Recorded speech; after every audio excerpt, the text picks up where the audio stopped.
Following the excitable and at times confusing media coverage of the FinCEN files, today we're going to have a considered discussion about suspicious activity reports and actually looking at some of the questions that have been raised on this subject by our members. Today, I'm pleased to say we've actually got Martin Woods with us, and Martin's actually had first-hand knowledge of the FinCEN leaks. So Martin, welcome. Thank you, Mark. It's a pleasure to be here. What was your role in the FinCEN case? I've worked with the IGA for a number of years. Gerard Weil is a good personal friend of mine, and I was engaged by them on this particular project to provide context, analysis, and some background as to how SARs are filed, why they are filed, and then to give some commentary into the contents, the financial crime and anti-money laundering components referenced within the SARs.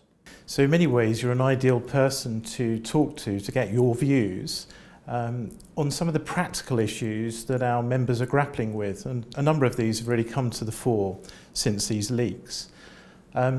First of all, looking at the big picture, is this the fault of the banks? As one of our members actually put it, we're judge, we're jury, and then we get fined if we get it wrong.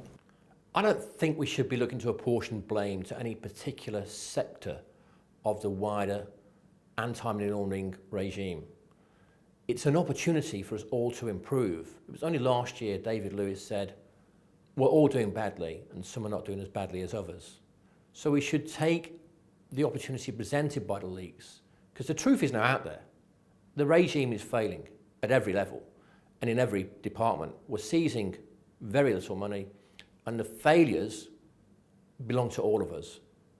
And that in many ways neatly brings on to the next point, which again quite a number of members have raised, and that's the sort of personal responsibility, particularly for the MLROs.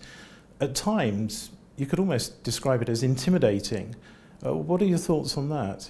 I think it's the most dangerous job in the bank. There are laws that are particularly focused at you as a money laundering reporting officer if you do not do your job properly.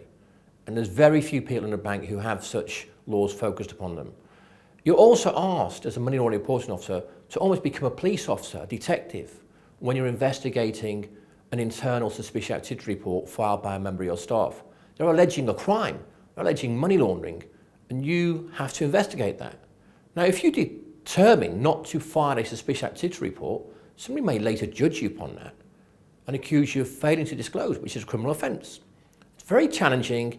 It is at times intimidating, and it makes the job all the more difficult, and it's why really we need people who are properly trained in this space to protect them and to protect our banks. Now, it's interesting you touched on investigations. How far does the MLRO go?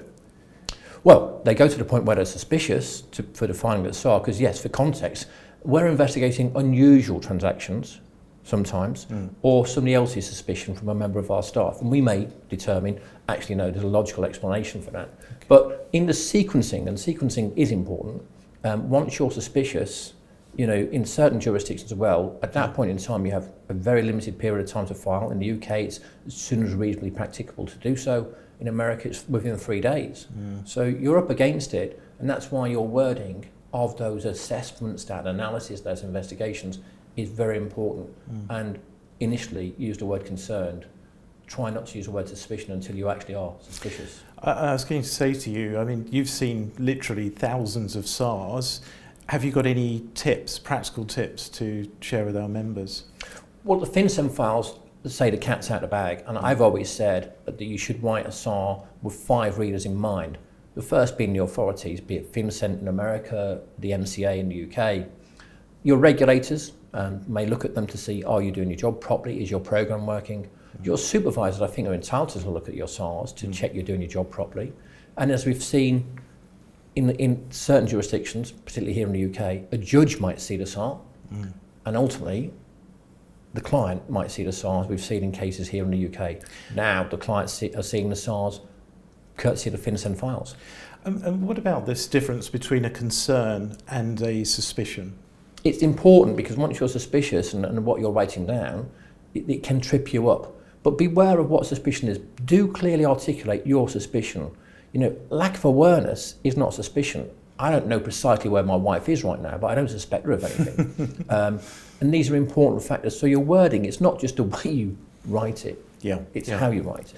So you've got to the point when you've submitted your SAR. Is that it? Job done? Or do you just close the account? No, listen, we're in the stopping money laundering business. I think one of the things the FinCEN files have told us, we need to move away from a reporting and intelligence gathering to stopping money laundering. Again, David Lewis's mantra, stop money laundering, save lives. And I contrast it with where we are now with COVID-19. A lot of it is test, contact, trace, transaction monitor. Contact is your unusual activity report. And then you're looking at when you're finding a suspicious activity report, where else did this customer, this transaction, this piece of business touch our organisation, potentially infect us with the virus of money laundering? And ultimately, we should be looking for a vaccine, even if it's germane to our own organisation, to make our organisation a very hostile environment for this virus of money laundering. Okay, so going back to filing the SAR, what should you do once that's been submitted? What lessons are you going to learn from this? And are you going to consider closing the account? If not, you have already put a big red flag in the ground to say this is a higher risk account than others because of suspicious activity. How are you managing that risk? Certain jurisdictions mandate when you file a suspicious activity report, you must apply enhanced due diligence. What does that look like for you? I was going to say, on a practical level, does that mean having conversations with particular people in the organisation? I'd be looking, when did this account or this transaction come to us? Who was the account manager? What other accounts has he or she opened for this client? Where does this client touch us? You'd be amazed at the value and volume of data within organisations, particularly around things like phone numbers. Your organisation can tell you how many times and when a phone number called you, your organisation, and who in your organisation called that phone number. That's a great starting point. And Jim Richards, a former BSA officer for Wells Fargo, tells a story that of 10 accounts in their bank, one individual phone number was checking the balance on all 10 accounts, suggesting that somebody was controlling those 10 accounts, but they're all in different names. So there's a whole wealth of different kinds of intelligence to be gathered out there to help you to identify the scale of the infection of the money laundering and to stop it, to stop money laundering and save lives. That's our new mantra. So on that very point, you've got to that stage where you've made the decision, you've gone through all your investigations, you've spoken to people and you've come to the view, we're going to close this account. But we all know that account is just going to end up with another bank.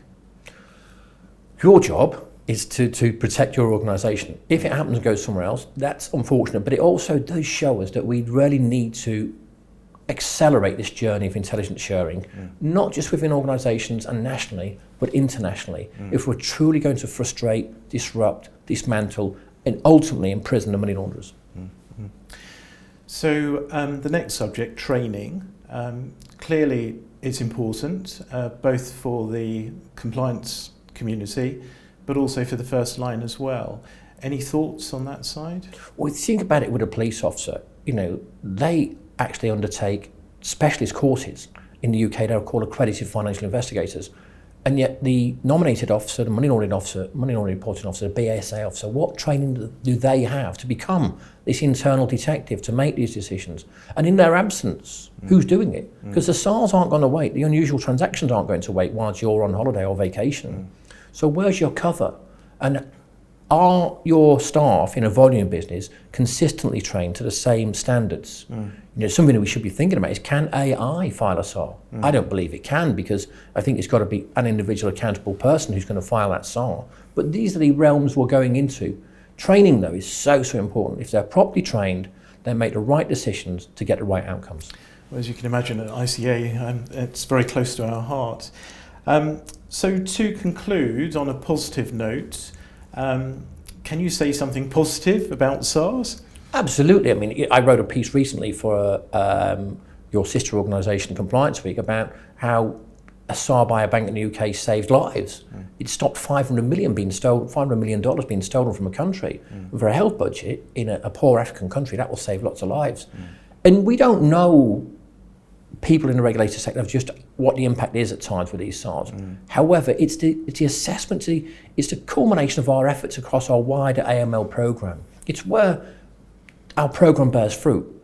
It's where we can actually look at it, and it's this sense of accomplishment. David Lewis also said, it's far better to stop a money launderer today than complete 10 KYC files. That's what we're about. It's the effectiveness of our program.